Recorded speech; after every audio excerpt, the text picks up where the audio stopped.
Hi, everyone. Oh my gosh. So, first and foremost, can you hear me?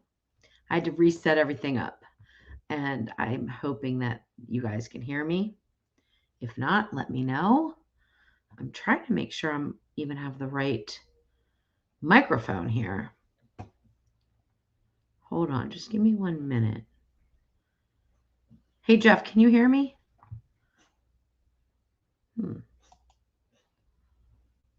Oh, wait a minute. I don't know if my microphone's working.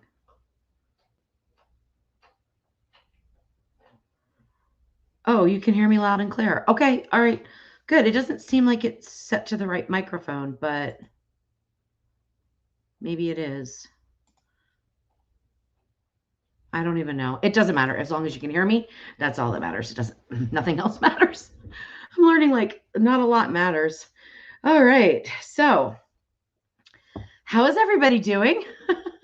We've certainly been through quite an adventure, I would say. And it was an adventure and a huge learning experience and a growth experience. And I will probably cry a couple times as I tell you everything that went on.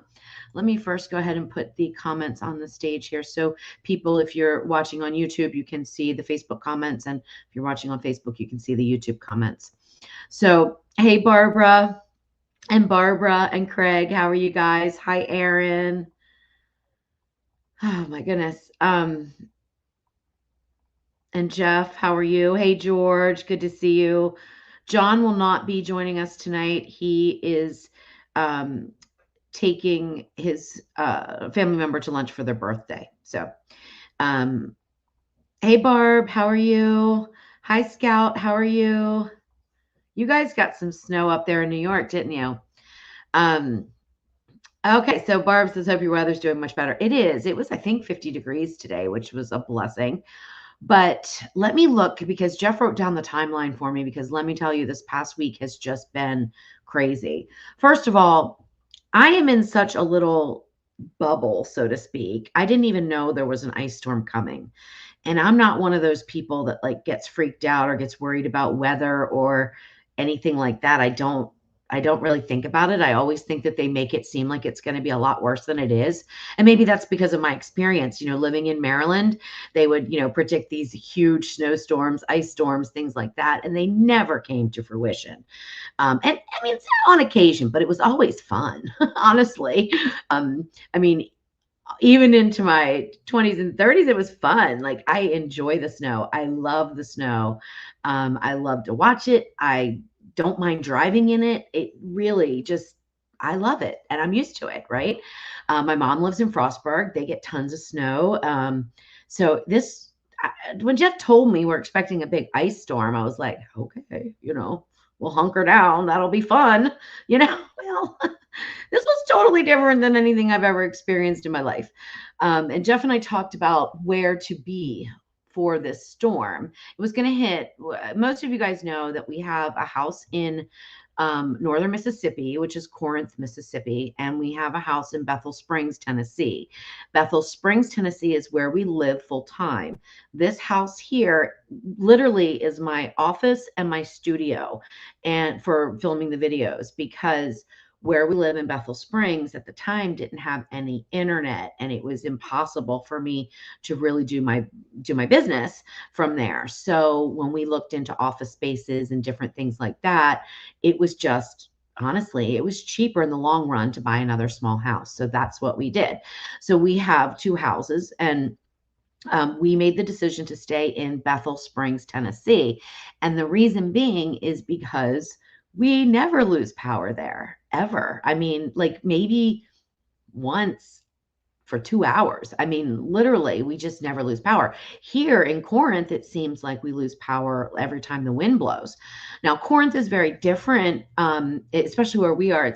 It's very treed, and and they're older trees, so even in windstorms and things like that, they tend to break branches and stuff like that. In Tennessee, although we have a lot of trees where our house is, there just aren't any trees that would fall on us or on the power lines or anything like that. So we made the decision to go and stay there, which I still am fine that we did. I think all in all, everything worked out exactly the way it was supposed to. And we started, I think it was Saturday around noon, right? Saturday around noon, we started to get some rain. And by that afternoon, around 2:30, it was all freezing rain, a little bit of snow, but mostly freezing rain, and sleet came a little bit later. And we were fine. Obviously, we had heat and, electric and everything, so we were fine.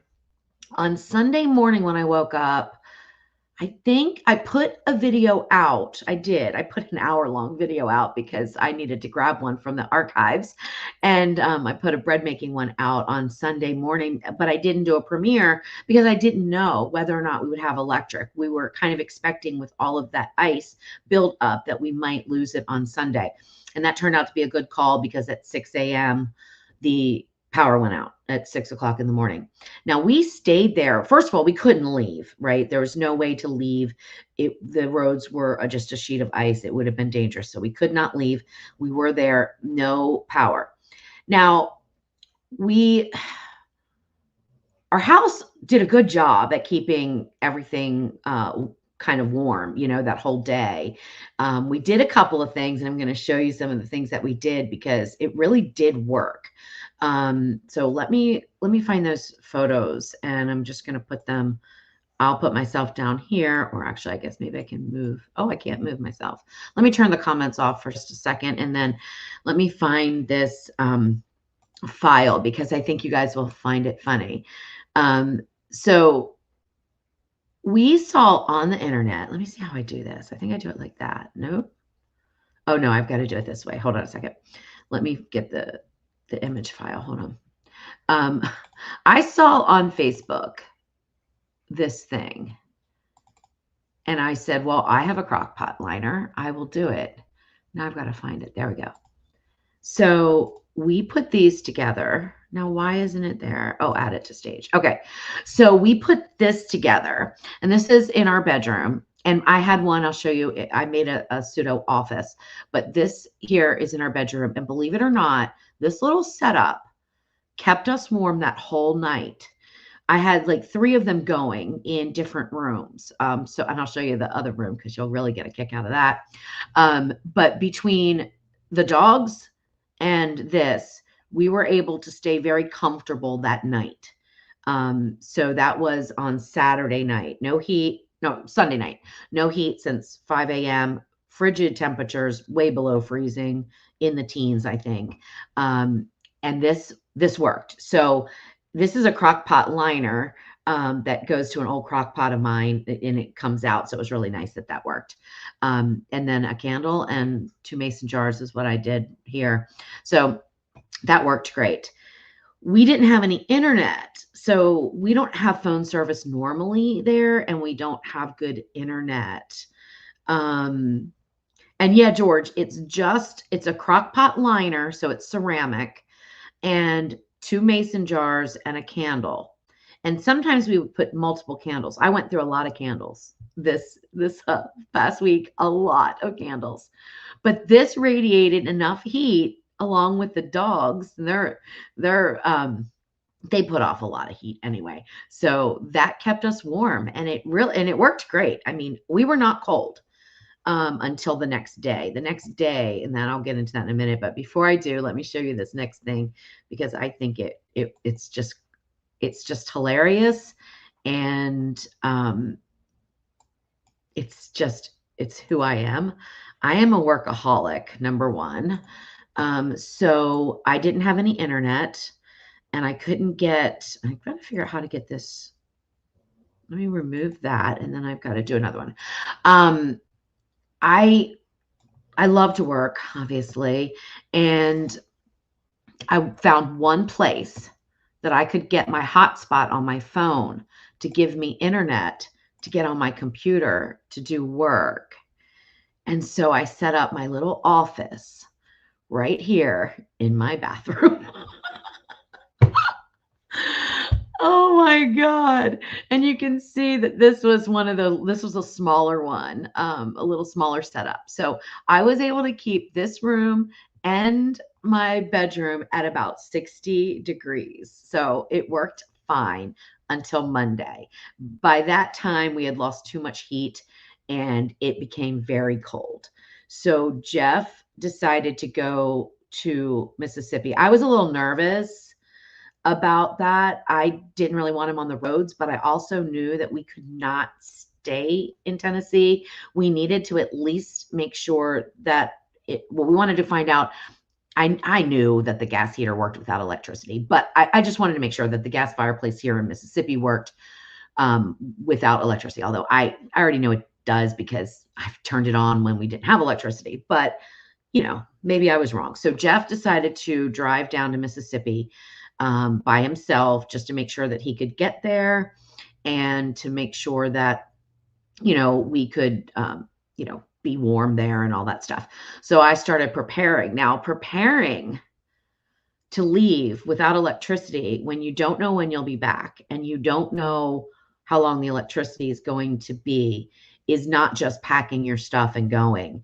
I had to clean out my entire refrigerator and freezer, obviously, right?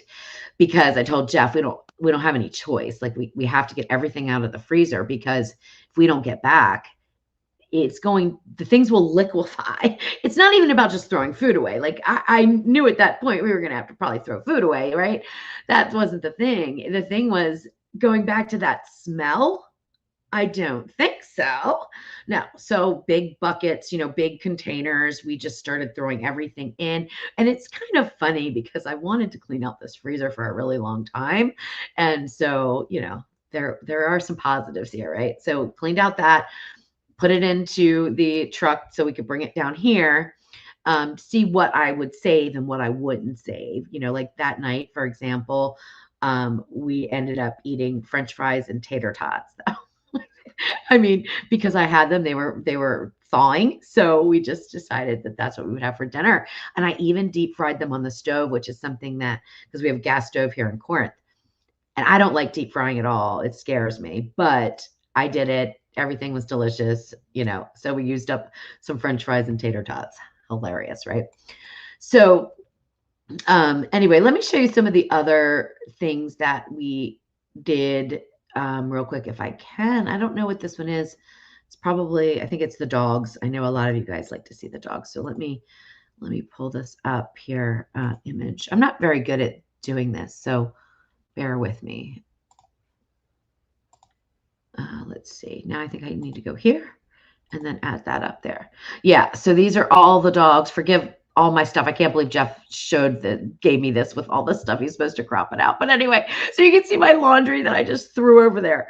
But anyway, we're all friends. But here are the dogs just laying on the bed with the little crock pot warmer. So there you go. They were all comfy cozy. We all did well. Let me see. This is our backyard at home. And I haven't seen these, obviously, because if I would have seen that picture with my clothes pile there, I would have not shown it to you guys. But anyway, like I said, we're all friends, right? Let me see and this doesn't make it too easy to do this, really. Let's see, that's the backyard. I don't think there's anything really to see in the backyard. Why is that not? There we go. Okay, well, it's pretty, right? So this was in the middle of the snow sleet storm. So you can see we did get some snow, but I'm talking like maybe an inch and 2 inches of ice, probably, really. Hey, Colleen, how are you? Yes, Scout and Choir, where there's a will, there's a way. That's right. Hi, Genius, how are you? And Scott says he only got 10 inches of snow. I would prefer 10 inches of snow over like an inch or two of snow and then an inch or two of ice. It was quite a lot. And I drove them a couple days later, but I'll get into that in a minute. That was a little bit hectic, man. All right, so I showed you all that. We have some curry. Oh, this is I haven't even seen these pictures yet because Jeff just took them when he went back. So and I don't even think this was something that we needed to show you guys, but I haven't seen them yet. So apparently it's this is the only damage done, I think, to our house, which is not even a part of our house. It's just like a lean-to that goes off of a red building. Oh, it is kind of, oh my, well, my greenhouse survived though, and my chicken coop, that's good. But yeah, okay, so that's the only thing. This is just an outbuilding. There's nothing important in there or anything, but okay, well, we'll have to get that fixed. All right. All right, well, I'm going to stop there. So Jeff drove to Mississippi, Corinth, and it took him probably an hour, but he said it was passable. It was fine. He asked me if I wanted to drive separate. I said, no, I don't. I'll go with you. So we packed up, cleaned out the freezer, all that stuff, came to Mississippi. And it was shocking. Shocking. Let me see what we can show you. I wish I did a slideshow. That would have been much easier to show you guys. But I didn't. So I'm going to have to just do one at a time. So that's one. Let's see, I got to get to the right thing. Let's get to the Corinth ice storm. It is just, it was just insane. Okay. So that's just a branch. Can you guys see that? That's just a branch hanging on the power lines near our house. This is, I mean, these trees that was way over here or something, or way over here, and it just fell, and there it was. You can see, I think, all the ice and stuff, but that isn't even as dramatic as the things that we saw. But still, it's a little crazy, isn't it? I hope you can see it. I think you can. If you can't, let me know.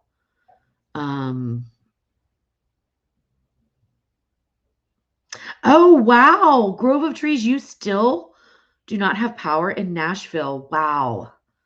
I am sorry. That is horrible. There are still people in Corinth without power, but very few. They have done a really, really good job. Really good job. Let me see. I wish I could do this differently because it's kind of a little cumbersome trying to find these things. All right. So here's the next one. And let me do this and add that. So let me get my bearings here. I don't know what perspective that is, to be honest. But this is, I think this might be our front yard. But it doesn't exactly, from this angle, look like our front yard. But that's what our front yard looks like, basically. So even if that isn't the direct picture of our front yard, it is. That is what it looks like. Now let me get the other one. And let's see, image file.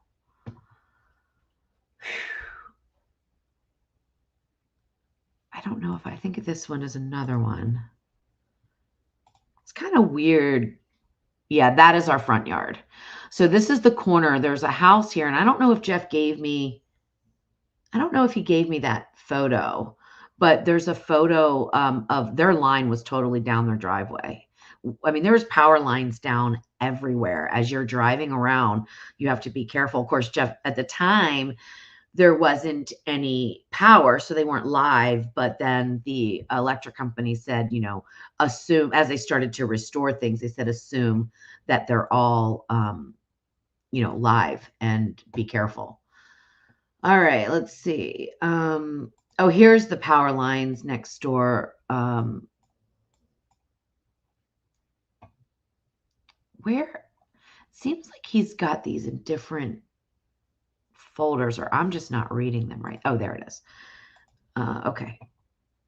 Now let's that. So that's the power lines just down in her driveway. Or maybe this is not her driveway. That looks like it is her driveway. And there's our yard over here. So this is our house over here to the right. This is our neighbor's house. So all of this and all of that, that's her property. This is our property here. Hey, Brittany. Oh, yeah. Oh, yeah. We gave a lot of food away. I think we delivered 135 hot meals to people. I'll talk about that in a minute. That was so rewarding. That was amazing. And I've got some things to say about that in this community and how awesome they are for sure. Okay. So that was the power line. Let's see. There might be some more, but you guys get the idea. Now I'll show you our back deck, which is crazy. But anyway, so we just had a back deck put on. And we had some issues with it, so we were going to have some things done to it. Well, Mother Nature has helped us along with that a little bit, but I don't know if it'll be covered by insurance because I have no idea. You know how they tend to wiggle out of all those kinds of things. I wish there was an easier way to do this, but anyway, there isn't. So this is the bottom of our deck step. So you can see wood split, this whole railing, which I think I'll show another picture pretty soon. A tree just fell right on it. So the whole stairs are on the one side is completely gone. And then they make me do this one at a time, but I should have been able to put in a slideshow. I just didn't even think of that today. So I apologize.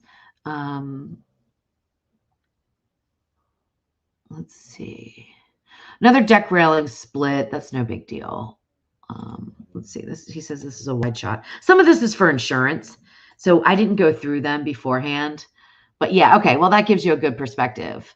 Now, if you see all these little branches here, oh, and our gutters completely ripped off. Oh, I think there might be some problems here on the roof too, or maybe that's just snow. I don't know. Anyway, so I don't know if you guys can get a kick out of this, but the person that put this deck up, we were in Australia at the time.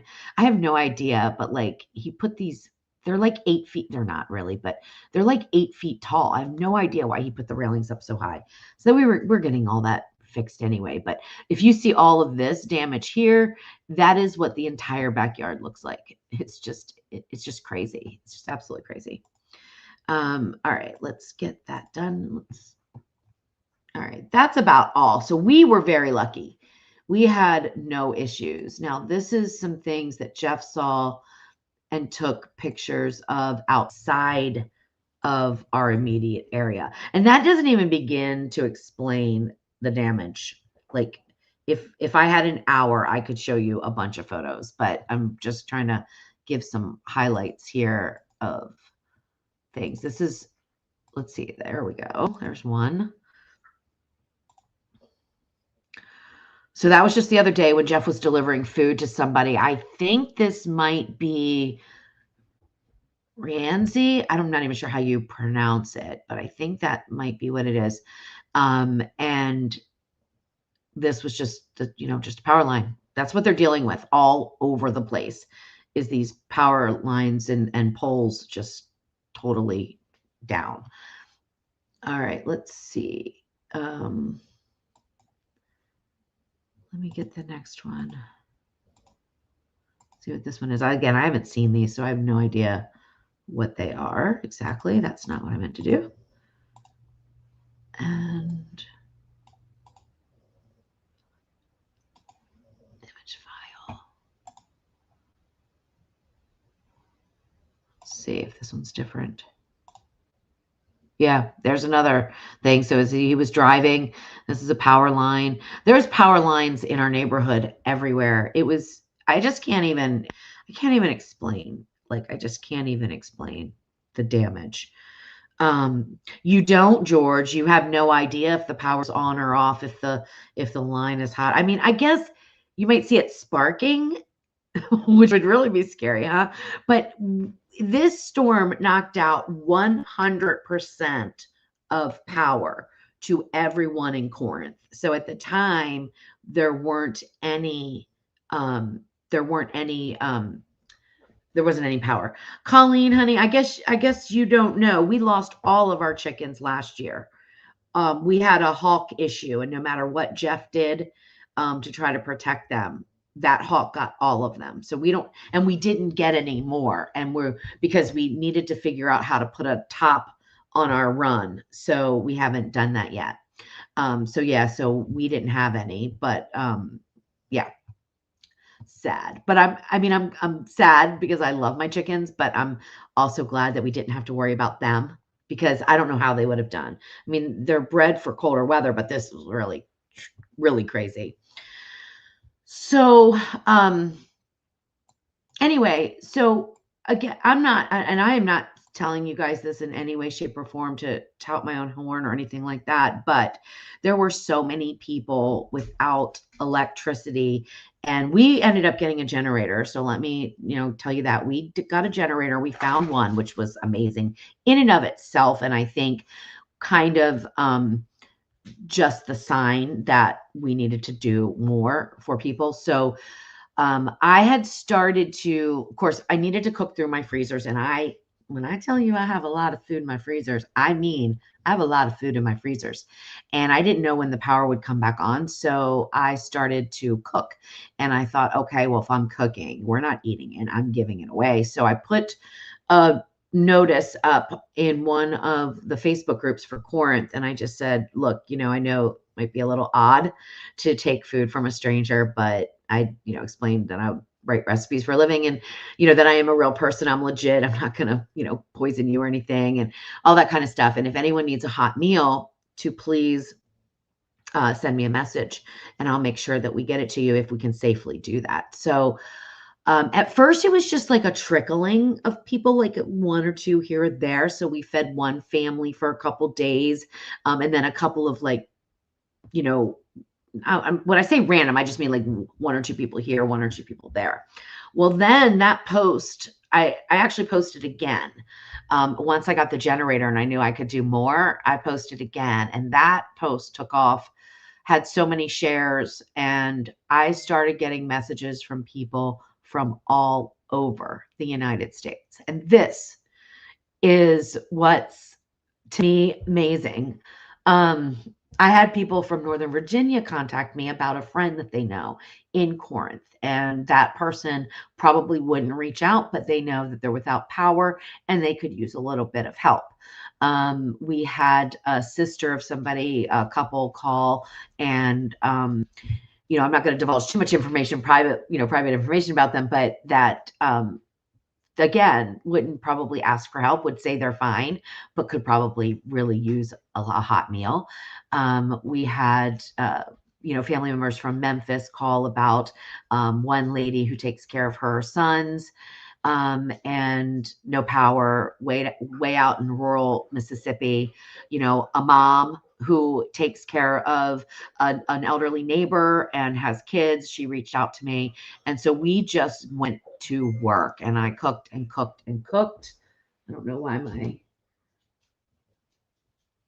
oh, that's actually the mom messaging me that I was just talking about. Anyway, so I started cooking, we started delivering, and I think that the biggest day was 42 people, and that might not seem like a lot, but when you're driving all over in this weather, it was a lot. Jeff was out all day long. Um, we we just kept trying to do more and more and more. We ended up feeding 135 people over the course of, I think, 4 or 5 days. Jeff didn't sleep.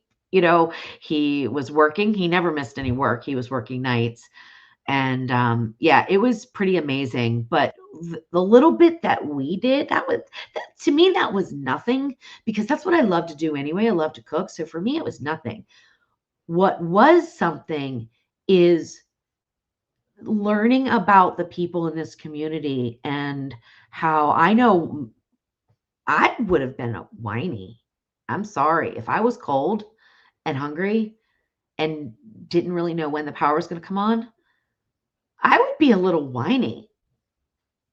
These people are 70 and 80 and 90 years old. They didn't complain once about being cold. No heat, 11 degrees. Their house is freezing. They didn't complain once. Now, I'm like, I'm just blown away. I'm just blown away by the people around here. I'm just blown away. They have some grit, man. I'm sorry, but in Maryland, we would have been complaining. We would have been screaming at the power company. We would have been doing a lot of things. And here, it's just not like that. And it just it just taught me so much about being here. It's just amazing. These people are amazing and they have been through absolute hell. And I don't think that they're even going to be getting any kind of assistance for recovery as of this time, because there's not going to be any, well, I don't think FEMA's been approved or anything like that. And I don't know all those details, so I don't want to say too much about it because I really don't know. But the other thing I did want to say real quick before we can talk about whatever you guys want to talk about is the power company here. Wow. Are they fantastic? Now, I know some people may disagree with me, but I'm sorry. They are fantastic. It is Alcorn Power Electric Company. They have been giving twice a day updates on Facebook, video updates. They've been telling us what their plan is. They've been communicating. They've been working their tails off. And interestingly enough, we got our power back, I want to say Friday. In Bethel Springs, Tennessee, it didn't come on until yesterday. So they had a lot more to do here in Corinth, and they did it. They delivered. They are just doing amazing things. I mean, absolutely amazing things. So just everybody just keep Corinth, Mississippi, Alcorn County in your prayers, and just think of them because there's a long road to go. Most of us have power. I think it's about 1,400 people last I checked that are without power. And so that's a significant drop from, I don't know how many there were. I think, let me see, because Jeff told me with the 15,000. So, I mean, it really way down. And that's in Corinth. There's 35,000 people roughly in Alcorn County, but in Corinth, there's 15,000, and all 15,000 were out. We were all out for at least a day, maybe two. So anyway, they're getting back. Most people have power now. There's a few, but like I said, but most people have power back. Thing is too, is that they've lost all their food, so we're going to keep trying to do what we can do to help there. And there's a lot of people on fixed incomes that this, seniors and not, seniors and other people on a fixed income. So this is devastating in ways that I've never seen. In fact, the power company CEO said that he would really put this along the lines of Katrina as far as the power devastation. Now, I know Katrina, there was a lot of other issues, obviously a lot, and it lasted a lot longer. But from his perspective, from the power side of things, the electric being off, he says it's as bad. So it was really bad. And Jeff and I we were fine. I mean, the whole time. So, no issues there whatsoever. So I don't want you guys to worry about us, not one bit. I'm sorry, my phone keeps going off, but definitely keep everyone around here in your thoughts, because they've still got a long road to go. And there was Samaritan's Purse out today. That's another thing. There's volunteers all over the place. Now, Jeff and I won't use them because we'll pay somebody locally to help us clean up the yard and stuff like that. We'll help Jeff because I'm just going to be cooking, right? I don't have to do that. I'm going to cook for people. So when Jeff's cleaning up the yard, we'll hire somebody local to do that with him. But Samaritan's Purse is out, and they're doing tremendous work for people, helping them clean up the debris, because it's going to be till summer. There's no doubt in my mind. Yes, Colleen, that's exactly it. So I did stop the deliveries today on an ongoing basis. So I told everybody we're not going to be doing the widespread deliveries anymore. Because number one, I have to get back to work. I really do. And it was stressful. It was stressful to make sure, like, I found myself as I'm cooking everything, it's all fine and dandy. And I'm all like, oh, I love doing this. But when you try to assemble and make sure you're not missing anybody, and you have a route, like I had to do a tracker, because when you're delivering 42 meals to different people. That's a lot to keep track of, and we had to label, and it was a big production. I mean, it was a big thing. So it was very stressful, rewarding, but very stressful. So I did stop that today, but we've met some of the most wonderful people, both people that we delivered meals to and people that referred these people to us. So friendships have been made, and there are some people here that we've definitely like embraced, and now I have plenty of places to take my leftover food when I'm testing recipes, and that I've always wanted to do that, right? But never had any way of knowing who to do that for, because I mean, again, it's a little weird. Like, hey, my name's Louise. I want to deliver you some free food. And no, I'm not creepy. Like it's just a weird thing. But now we have those connections. So now I can do that. And so I can continue to help people with the food that I make anyway, right? So that's it. So we are now on the other side of it, and we did great. Like we did great. So everything here went fine. Um, yeah, it is a little. I'm a little creepy. Colleen says I'm a little creepy. I might be a little creepy. Actually, I'm probably not creepy. I might be a little crazy, but I'm not creepy. But anyway, okay, so that's the story. So we were without power for, I think, 7 days here, 9 days in Bethel Springs, which we weren't there, so it didn't really matter. And now we're starting to get back to normal a little bit. I know, Colleen, I know. Just it's weird because now I'm trying to get back into the salted pepper, and it's like, okay, where did I leave off? Like, what am I even doing? I don't even remember what recipe I was testing, because none of that stays in your brain when you're in, and I would say crisis mode, but not crisis for us, just crisis mode trying to help. And I'll tell you one other thing that is such a small world. Two things I want to tell you, because I think this is just, again, community and being a small world. I've got a message from somebody who has been following me for a long time, and said, that they didn't know I was local to Corinth, and they're in Corinth. I mean, now, Corinth is small. So to even think that I would have somebody following me from Corinth was kind of interesting. But he was fine, but he wanted to know if we could visit a dear friend of his who's an elderly lady, and take her some food. We did that today, and she's absolutely lovely. So that was kind of cool to see somebody who had been following me, but through this now connected the dots that we're actually pretty much neighbors. And then the other amazing thing was there is a lady who lived in Corinth, and I believe it was her daughter that asked if we could go and see her. She lives alone. And so we did. And we were also seeing another gentleman, totally different neighborhood, totally different, place in Corinth. And he had just gotten his power back on, so he didn't need us anymore. He says, would you mind checking on a friend of mine? She lives alone, and, I think she could really use, maybe a meal or something. And he gave me the address, and I was like, oh, we've already seen her. We've already been there, and once we went once, we would put you on the schedule every day until you got power back or didn't need us anymore.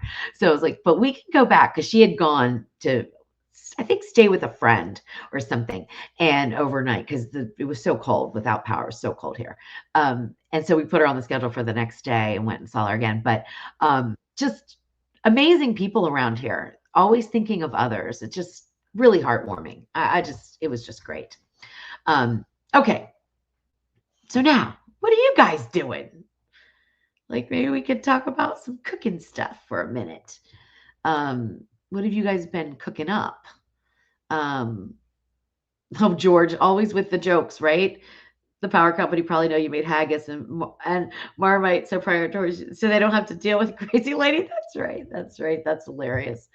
That's a reference, guys. If you weren't at the New Year's Eve party this year, that was a reference, because George and John are always joking about haggis versus Vegemite. And so I made a little dish using both. And it was fake haggis, though. It was fake. but it was actually not bad, even with the Vegemite on it. It wasn't bad at all. I don't know if I'd eat the real stuff though, George, still. I'm not sure. All right. And yes, Deborah, we have managed well, and the dogs are fine. It's been a little challenging with the dogs, to be honest, because they can't go out back because, well, number one, half of our steps are knocked out. But now Gus can get down there, right? But there's big trees. I didn't even show you that, but even all along the deck, there's huge trees that we need to clear away and everything. But Gus, he's crazy, so he just jumps over. So he can go down there. And get down to the backyard. But the other dogs can't. They're older and they both have hip issues. So we have to take them out front. And it always makes me nervous. I mean, I'm right there and they're not used to, if you own dogs, because I know some people are going to be like, well, you put them on a leash anyway. If you own dogs that are not used to being on a leash, because ours are not used to being on a leash. We have a fenced in yard here and we have, a big property at home. They are not used to it. They've never been on a leash since they were puppies or we got them because we always had a fenced in yard. They won't pee or poop on a leash. They won't. So we have to go out with them and just be there, and it was, of course, dark as can be. So we've got like a flashlight and I'm like, oh my gosh, please don't run off. But they did not. They're older. They're not running off anywhere. So it was fine, but it is a little different. I like to know that they're safe in the backyard. But anyway, it's all good. Hey, Janet, how are you? Where is that? Is that Alaska? Why does that name sound familiar? You have to tell me. My geography is terrible. Oh, wonderful. Oh, that's awesome. Homemade fudge, chocolate chip cookies, and homemade chicken soup for your first responders. That's awesome. I thought about that today. I thought, oh, I should have made it for the 911 dispatchers. I should have made some food, but I think all in all, what we did was where we needed to be. Okay, Janet, good. I thought so. I thought it was Alaska. Yeah, Crystal says that her dog did not like the snow. No, ours don't either. And especially the ice. Especially the older dogs who just kind of, just can't get their traction. I guess all dogs really. They don't like it at all. Hey Mark, how are you? I just went through a whole 45 minutes of what has been going on here in Mississippi. So now I'm trying to catch up with you guys and what you've been cooking and what's been going on and all that stuff. So goulash, what kind of goulash are you making like an American style goulash or Hungarian goulash? I've made Hungarian goulash on a Tasty Tuesday not that long ago. And funny story, I thought, I guess I looked at this because I have a freeze dryer. So I had some freeze dried food and I was looking through it the other day. I don't even think this was about the storm though, because I don't think it was. I think this was just, I wanted something easy for lunch and I thought I grabbed gumbo and I grabbed goulash. So I ended up reconstituting the freeze dryer goulash. It was delicious though. That was actually Hungarian goulash. It was so, so good. Oh my gosh. Now the difference, so 8 inches of snow topped with 2 inches of ice. And are you in Alaska? Or is that somebody else? Forgive me. No, that's somebody else. So where are you? The difference is in the northern states, like even in Maryland, we're used to it. We understand it. We know how to treat the roads and we have all the stuff and we're used to it. Here, although I don't know that anybody could be used to the ice on the lines like this. I mean, and ice on the road like this. I mean, it was pretty bad. But in places like Canada and Alaska and northern US, it is quite a bit different. The recovery looks a little bit different. I think they have more people to clear the roads and things like that too. And they're just sort of used to it. Maryland never was like what goes on here. It was just different. But again, I still think this was a little bit different of a storm, with all the ice. And I mean, it was crazy. There was one time we were driving and we had stopped, and Jeff had stopped under, like, I guess a power line that went across, because we were stopped at a red light. And all of a sudden the ice just started dropping on the car. It was crazy. And people, I didn't experience this because we were in Bethel Springs, but people said when the ice storm started, the trees were literally exploding. And they don't, it's not technically that they're exploding, but they are, basically. I mean, that's what it sounds like. They said it sounded like gunshots and everything, because what happens is the ground here was already saturated, and then the trees were already had a lot of water in them. So when it froze and expanded, all of these limbs and trees just split. I mean, there's trees, huge trees just split in half, huge trees uprooted. Lots of stuff like ours in the front are all from the pines, that once the pine leaves froze, they became so heavy that the pines just came down. It's really crazy. I mean, just crazy. Oh my gosh. So in PA, you're probably making American goulash then, probably. And I made that for one of the meals that I sent out. And I didn't make the same thing for everybody. So people got different things. I was just making whatever I could think of. So it wasn't like I did one batch of this, and everybody got that. That's not how it was. And of course, me, I had to make homemade bread a couple times, and I had to make desserts. I had to make brownies, and I made a banana cake, and I didn't use a recipe of mine because I don't have a recipe for banana cake. I sure wish I would have thought this one up, though, because it was the best cake ever. But I have I made this banana cake from a friend of mine's recipe that she found online, so it's not her recipe either. But oh my gosh, it was so good. It was so good. I'm gonna have to put a little twist on it or something, and do a recipe on it, because it is really, really good. Oh my gosh, Colleen, iguanas dropping out of trees. Oh my gosh. What temperatures have you guys had? I've heard it's been really cold there. Um,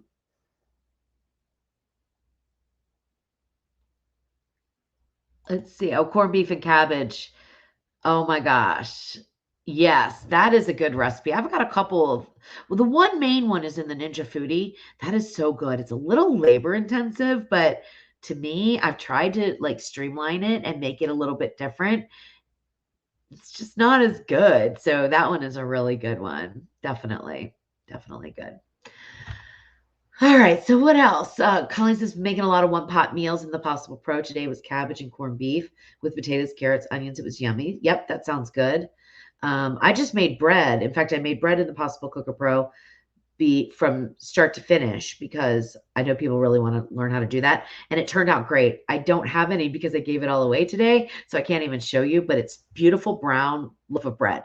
It looks like it just came out of the oven. So it is possible to use the Possible Cooker Pro.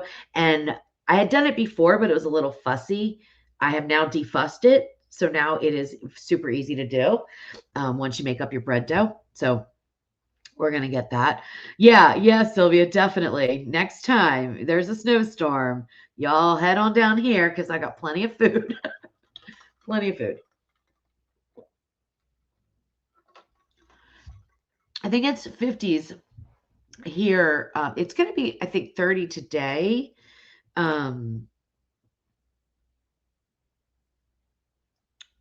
newbie Nicole, but it's going to be up in the 60s. So where?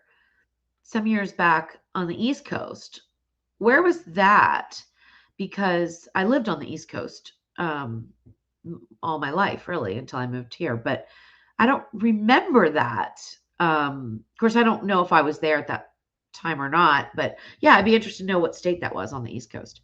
But yeah, those ice storms are they're crazy. They're absolutely crazy. So anyway, wow. I don't think there's anything else I have. Oh, I do have something else to tell you guys.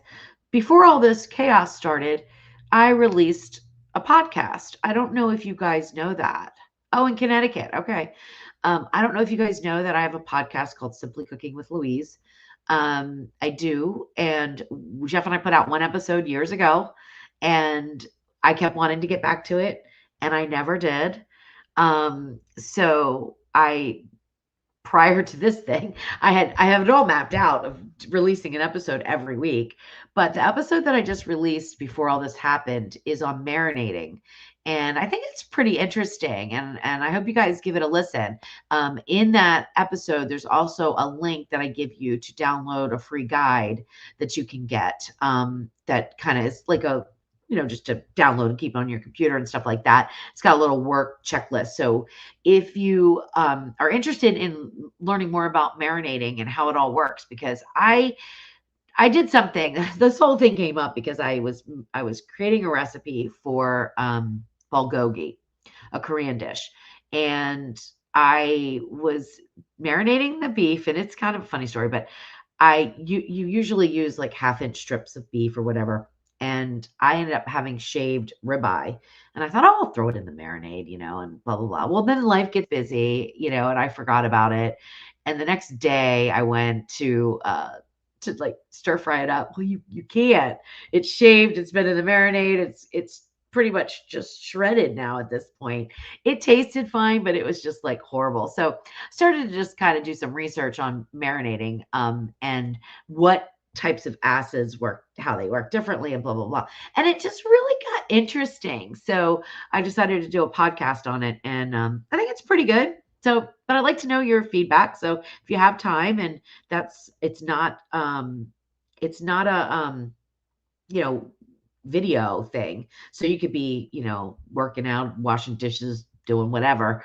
I usually listen to podcasts when I'm cutting the grass, and you can just listen to it, and then you can download. You don't have to take any notes or anything like that, because it's everything you need to know is in the guide. So, and then you can download the free guide and all that stuff. So yeah, so give it a listen, let me know. The other thing I wanted to mention is on my website. I don't know if anybody has seen this or not, but on my website, and I think I'm going to share my screen for this one. Let me see how I do that.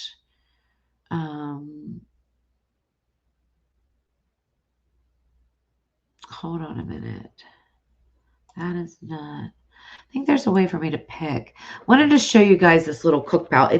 I have a feeling it's going to go away, and I didn't do a good job at all about telling people about it, because every time I went live, I forgot to tell people. Now let's see. You might be seeing my whole screen. I don't know. Let's see. Let's get into share screen. Go into here. There we go. Now you should be able to see that my screen real quick, and I'm just going to show you where it is. And if you're on my website and you have a question, like, as much as I talk, I also write just as much. So like these posts are long, right? We're busy, right? So this little cook pal thing is something you can do, and you can type in like, how long does this recipe take? Look. And it will shoot you back the answer. So it's kind of like a little AI thing, right? And then you could do, can I pressure cook this recipe?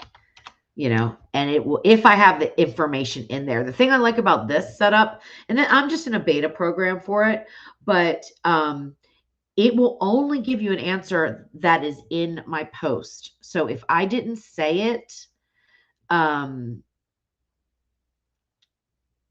it's not going to give you like a crazy AI answer, right? And I've tested it out, and it's pretty accurate. So I'm happy with it. If you guys have used it on my website, or you've seen it, let me know, because I'm in the beta and I want to give them some feedback on it. Because that's what we do. We give feedback. Oh, what were you saying? Nothing? I'm an idiot. That's all there is to it. I can't do this. See, once I share it, I have to add it. Okay. There we go. I'm an idiot.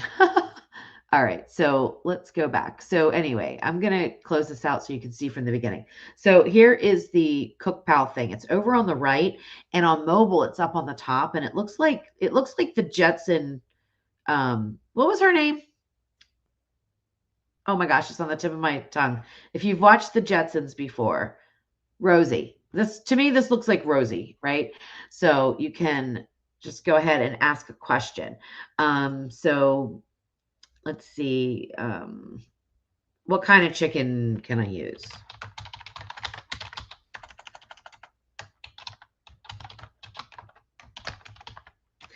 And it's only going to give you information on this recipe. So it doesn't cross over into all the recipes, but this is coming from what I talk about, right?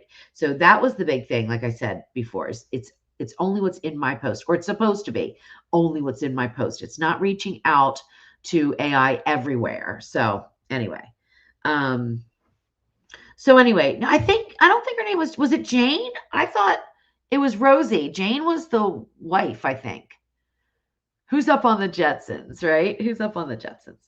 So anyway, so that's my little it's called CookPal, and it will be going off my site pretty soon. I can pay for it if I so choose to, but I'm only going to do that if it's helpful to you guys. It's not very expensive or anything, but I don't know how many people have actually used it, and I've done a really horrible job at telling people about it.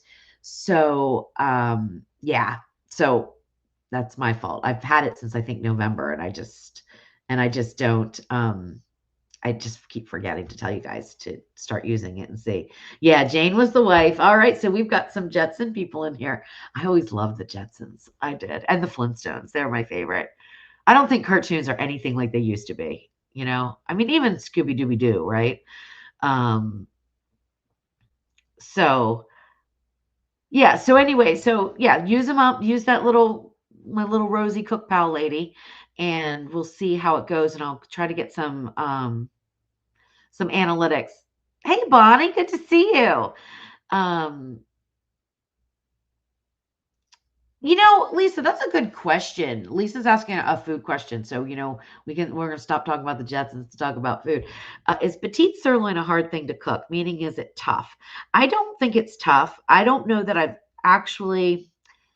I'm trying to think if I've ever cooked a petite sirloin because it's a roast. The thing with sirloin is number one, you can sous vide it. Okay, you can definitely do that. But number two is it's best served medium rare to rare, really. So it's best served that temperature. If you are a well done person, which I'm not knocking, everybody can like their beef how they like it. But if you're a well done person, it's probably going to be tough. It's a very lean type of meat, but wouldn't say that it's hard to cook, and it's definitely not tough. I just did a bottom round, which is a lean cut of meat too. Now I pressure cooked mine because I was doing beef tips, but it definitely was not tough at all.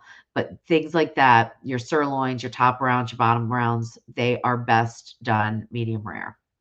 So, and slice thin against the grain. That's another important thing, especially with a larger roast. But yeah, that would be good. So if you wanted to use it for beef and broccoli, that's a good one. Let me see what I use in mine. Beef and broccoli, you could go a couple of different ways with. And let me look up beef and broccoli. Beef and broccoli. Because you can go with like a quick sear, so you can marinate, and then quick sear.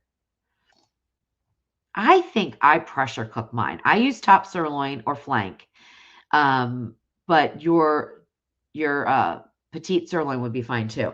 I pressure cook. So like there's stages of meat. Okay, when you have a lean cut of meat like that, like a sirloin or top round, bottom round, when you want to cook it to medium rare, slice it thin, it is going to be obviously medium rare, and it's going to be nice and tender. But you can also take it all the way to over 200 degrees, more in the like where we target for pork shoulders and briskets and things like that. And it will be fall apart tender too. You don't want to overcook it, but a lot of times with pressure cooking, you won't overcook it and it'll be delicious. So if you wanted to pressure cook it, you could slice it up, marinate it, and then pressure cook it. It would probably take about 10 minutes. And I would pressure cook in some liquid and then use it in your dish. So there's a lot of different ways to go about it. But when I'm doing something like an Asian dish, if I'm doing a quick stir fry, that's great. So if you want to slice it really thin and do a quick stir fry, that will be delicious. But if you want it a little bit thicker, you may want to take it further into that 200 degrees Fahrenheit range so that it's really nice and tender. And so Colleen, would you cut it? How thin would you cut it? Colleen does a lot of cooking too, so I always like to get her advice here. Would you cut it in like really thin, like slices, or would you cut it in thin strips? Um, I've never really done a petite sirloin. I'm assuming it's just like a sirloin, right? Um, hmm. Anyway, we'll wait for Colleen. Wait for Colleen to pipe up and see what she would do. But yeah, I think either way, if you cut it thin and stir fry it quickly, it's going to be delicious. If you want to cut it thicker, then I personally I would probably pressure cook so that it really was very tender. That's what I would do. But I think you could still stir fry it too and be okay. I do pepper steak a lot, and I use probably like what they call London broil, which isn't really a London broil, it's a sirloin, but or maybe it's not even a sirloin. It used to be. Sometimes I think that they were flank steaks, but 1/4 inch by 3, marinate and stir fry. Yeah, that will work. I was doing some pepper steaks, and I still was finding maybe I was cutting them too thick. I was still finding that they were just a little bit too tough, even though they were just stir fry quickly. I don't like, I'm a filet mignon person. Okay. So just understand that. Like my husband likes a little toothier of a beef when he's eating it. Me, I want it to be very tender. So I didn't really like that as much. And that's when I started to either slow cook or take that beef over up into the 200 mark and have it be really tender. That's just my preference. So, but either way will definitely work. And I don't think you'll find it to be tough, especially if you cut it thin enough, right? All right.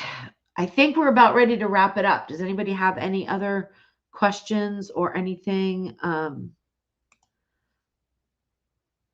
don't even know if I'm still sharing. I don't think I'm sharing my screen anymore. I don't know. This technology is not for me.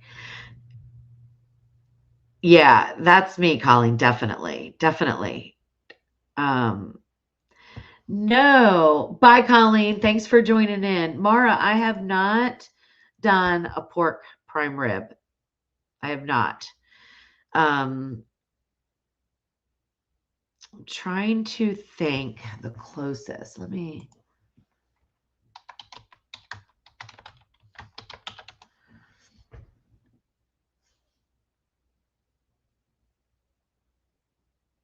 I looked for one.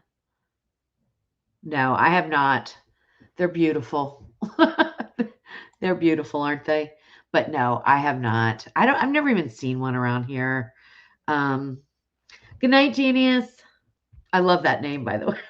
I want to I want to take that. I'm just going to put Genius. Um,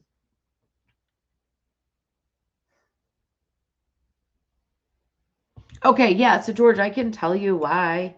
Um, all right, so this is an interesting thing, and I don't know if you guys know this or not, but you know how they always say carryover temp is going to be 5 to 10 degrees? Well, that is true unless it is a cylindrical roast. So if it's a cylindrical roast, um, and it makes sense when you think about it. When you have a flat steak, 5 to 10 degrees is accurate because you're going to have more heat escaping, right? You've got more surface area. When you have a round roast and you're talking about the internal temperature inside, you will have more carryover. It's hotter in the middle and it will it goes 15 to 20 degrees in the same amount of time. So that's why I always pull mine probably about 15 to 20 degrees lower than I want it, especially with beef, but even with pork, because I don't like overcooked pork. I'm fine with a little bit of pink in there because I think that's the way it should be. But yeah, I pull it 15, at least 15 degrees sooner. And if I'm going to air fry, so if I'm going to, like, let's say, we'll slow cook something and then I want to air fry because it's got a fat cap on it, I will pull it 25 degrees easy before, and then do the air frying and let it come up to the perfect temp. But yeah, it definitely will go up a lot more. Now, that's even more though, because it's not a degree for a degree when you're going from Celsius to Fahrenheit. So I'd have to look up, but I'm not surprised at all. All right. Let's see. Yeah, I don't even see them. I don't even see them anywhere anymore. Um, maybe around Christmas time or something. I'll have to look, but I haven't seen them at all. But I'm sure that they're delicious, I'm sure, but I haven't seen them in a really long time. But we have a hard time getting hardly anything around here, to be honest with you. I mean, I can get basic stuff, but I have a recipe for asabuco, and I can't even find that anymore, right? I found it one time. So when I find different things around here, I just grab them because, like, when am I going to see this again? Of course, so I have to grab like 5 or 10 of them, because if I'm testing a recipe, it takes me that long, usually to make sure I have it right. And then I have to keep one for filming. So yeah. But I'm always out on the lookout. Like the pecana roast that I found. Oh man, I'm just in love with those. They are so good. All right, guys. Thanks, Scout. Thank you, everyone. And thanks for all the messages that I've gotten, and thanks for all that and thinking about me and Jeff. We are perfectly fine. And we will be, oh, well, let's just say, hopefully, because I will tell you something. The power has flickered a couple times. And we're like, say it's not true, right? But I think it's because sometimes they're reconnecting and disconnecting things. So it's just a quick little power outage, like lasts a few seconds. So anyway, hey Larry, we're closing up shop now. Get ready. I'll be going to bed here in about 5 or 10 minutes after I let the dogs out. So I go to bed early because I get up early. All right. Well, next on Tasty Tuesday, if you have a chance to listen to the podcast, let me know. And I think I'm going to put another one out. And I'm thinking this one's going to be like something about I'm now a prepper, and this is why. Because I am not a prepper, but I now I understand the need to be prepared for emergencies, and not just for me. It's not even about me. It is about other people. And so I'm going to be having a lot of freeze dryer food, and I will be ready to, add water and serve to as many people as I can if this ever happens again, which God willing, it will not. But I'm sure something else will happen, right? Because it always seems to.